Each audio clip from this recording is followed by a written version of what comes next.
যেখান থেকে আমার এই ভিডিও দেখছেন সবাইকে সালাম, আসসালামু আলাইকুম। এটা একটা ডিএবি সার সরকারি ভর্তুকির আওতাভুক্ত। সরকারি ভর্তুকি দেওয়ার পরে কৃষকের কেনার নিয়ম হলো 21 টাকা প্রতি কেজি। এই সারটা কিনলাম 32 টাকা পড়ছে আমার। তো এই যে 32 টাকা দিয়ে কিনলাম, এটা যদি বাংলাদেশে কোনো ক্ষমতাবান বা সৎ ম্যাজিস্ট্রেট থাকে, সে যেন এটা সমাধান পারলে করে। এই যে বড় বড় ডিলার আর সরকারি অফিসার যারা আছে, এই দুই দলের সরকারি অফিসার আর ডিলার, এই দুইজন মিলে সিন্ডিকেট করে হাজার হাজার কোটি টাকা খায় ফেলাইতেছে। আমি এই সারের ব্যবসার সাথে দীর্ঘ 10 বছর জড়িত ছিলাম, আমি এটা জানি।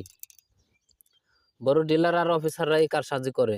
তো আমার কথা হলো, সরকারি ভর্তুকির দরকার নাই, যেহেতু কৃষকরা ন্যায্য মূল্যে সার পাইতেছে না, তাহলে সরকারি টাকা নষ্ট করে লাভ নাই কে? তাহলে ওই যে আমাকে ওই সরকারি টাকা যে যে যা দাম পড়ে আমরা সেই দামে কিনুম। ওই ভর্তুকি এই যে ভর্তুকি দিছে, এইগুলা অফিসার আর ওই যে ডিলাররা হাজার হাজার কোটি টাকা মাইরে দিতেছে। ওর দরকার নাই, আমাকে ওই 30 টাকা 32 টাকা কিনতেছে, ওইটাই ভালো।